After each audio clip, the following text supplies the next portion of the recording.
It's 3 a.m. in the morning. Your house is dark, silent, except for one room. And in that room, your autistic child is wide awake, full of energy, whilst you're exhausted. You're just praying that they just go to sleep. But this isn't a one-off. This happens every night. And it feels like it's impossible to fix. And I've been there. And let me tell you, it is possible to fix. Let me walk you through what I did to fix my son's sleep routine. So if you're a parent of an autistic child, you know that sleep can be the hardest battle that you'll face. Some kids don't go to sleep till the early hours, so 3, 4, 5 a.m. in the morning. And some kids wake up multiple times. Some just will go to sleep on time, but then wake up at 2 a.m. and they're awake throughout the night. Whilst you're exhausted, you're fighting for just a bit of sleep, but you can't get it. So why does this happen? Well, autistic children's mind, their brain, it works differently. Their brains don't often regulate melatonin, which is the sleep hormone. And if you add to that sensory sensitivity, excitement, anxiety, well, it just makes everything a lot worse. But here's the thing, through structure and consistency and the right strategy, you can actually fix this. So my son used to stay awake till 5 in the morning until he'd finally go to sleep. And in that time, I couldn't get him to bed. He'd stay downstairs.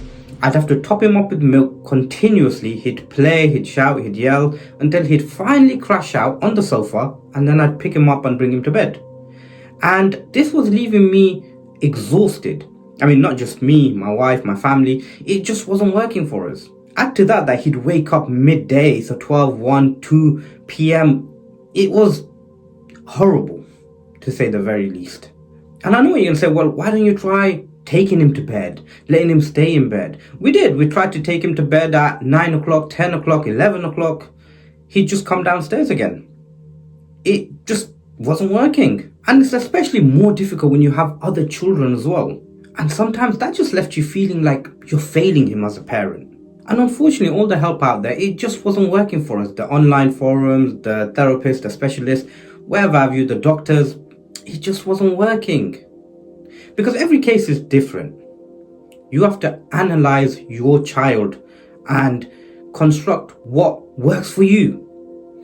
And I'm hoping that if I give you the steps that we took, that will act as a baseline. And then you can just take that and then adjust it for what works for your child. So the first thing we realized is food and sugar, they play a big role. And it's not about exactly what you eat per se. It's when you're eating.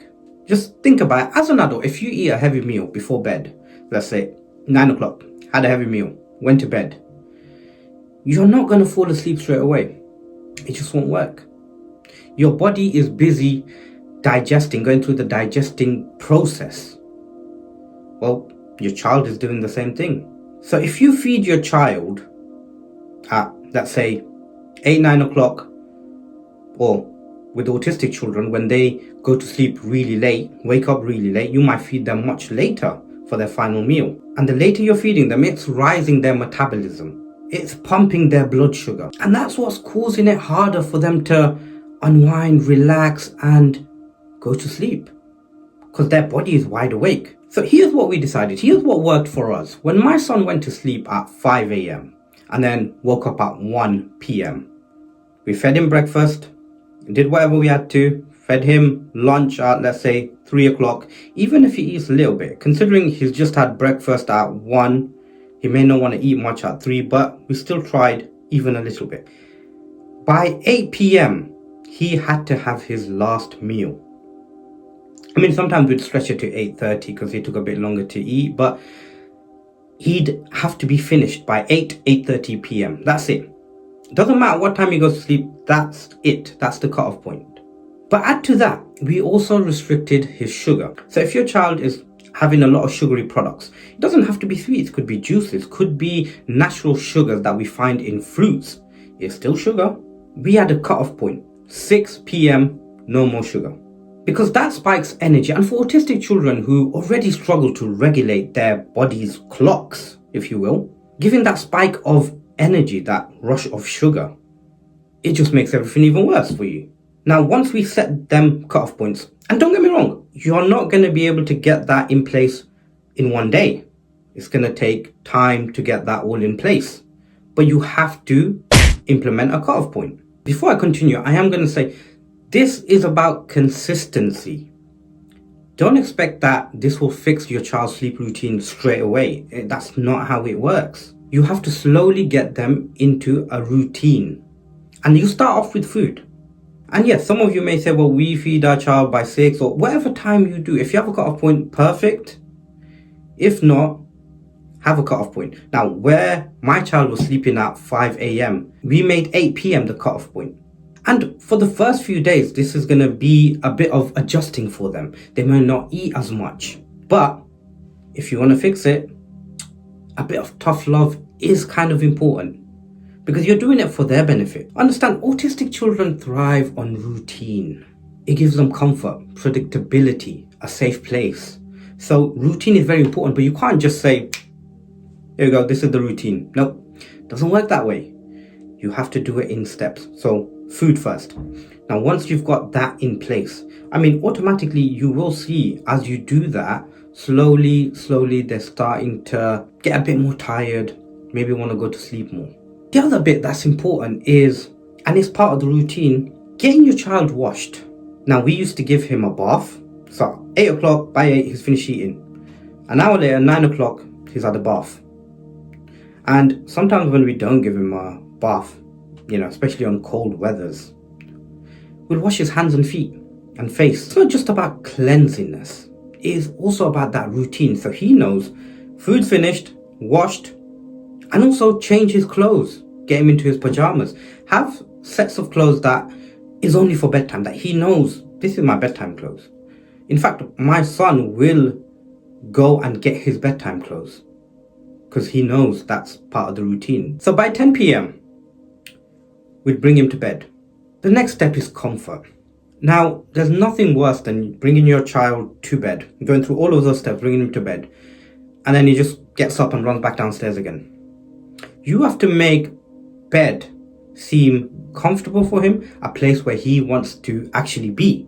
One thing we did initially to start off with, and this was against the advice of a therapist who came out to see my son and give us advice on his sleep. They said, take him to bed, take him away from the living room, because right now he's in the living room and there's so many distractions and this is keeping him awake.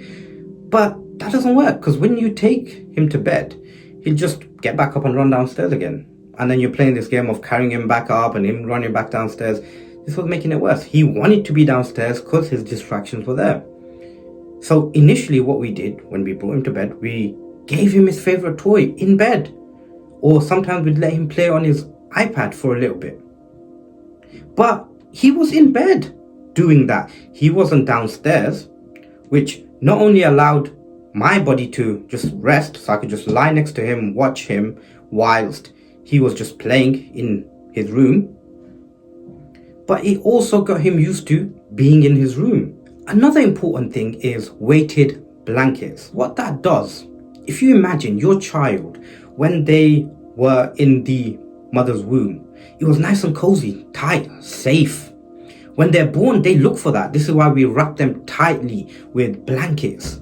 And they want to just cuddle all the time because they want that warmth, that comfort. And that's what you got to give them when you bring them to bed. A weighted blanket, a blanket that's heavier. And believe me, that made all the difference. Because I'd see my son getting the blanket, wrapping it around him, just nice and cozy. And he found comfort in that. It de-stressed him. It kept him calm. See, him becoming calm was a major win in this battle of getting him to sleep.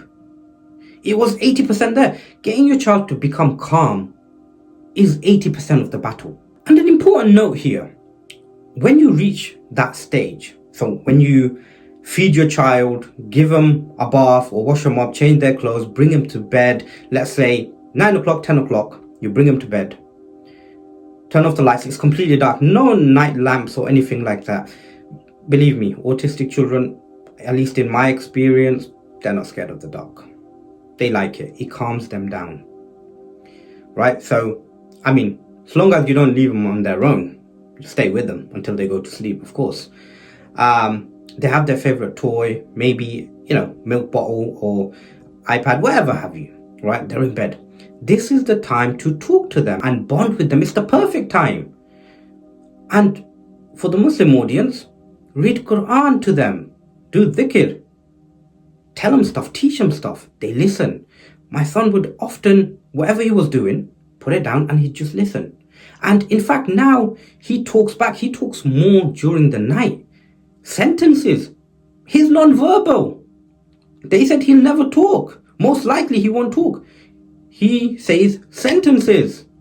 Whenever I tell him about Allah, whenever I tell him about Islam, he just quietly listens. Like as if he already knows it and he's just trying to see if I know it. Because let's face it, he's not gonna go to sleep, right? So be productive. Just be present. Just be completely there. It's dark in the room, just you and your child. Be present, talk to them. Let them just hear your voice. They don't even need to see your face, just hear your voice. And here's the thing, as you're talking to them, they will slowly start to drift to sleep. Not because of boredom, because it's calming them, it's soothing for them, it's peaceful for them.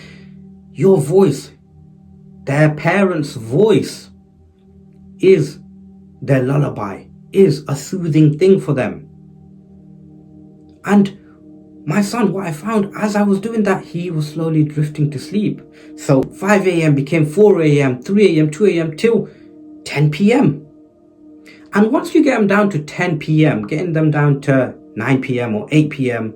is so much easier, especially when your child starts to go to school. They have to sleep earlier. And school does help because they have to wake up earlier, go to sleep earlier. It's that routine. It does actually help.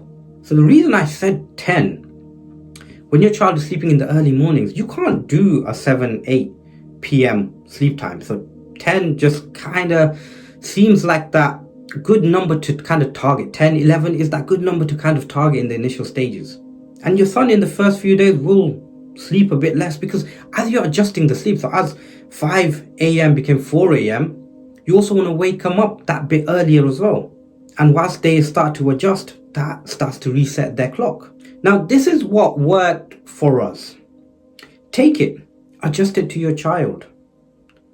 And just with consistency and a bit of patience, you'll find that slowly their sleep pattern does start to improve. And look, your child's sleep problems are not your fault. It's actually quite common, but it can be fixed. These steps helped our family. And I hope you guys take some benefit from it and it helps you guys too. Thank you for watching. If you found this helpful, please do subscribe. I'd love to hear your comments in the comment section below. Tell me what worked for you. What did you guys do? Share it with us so other people can benefit.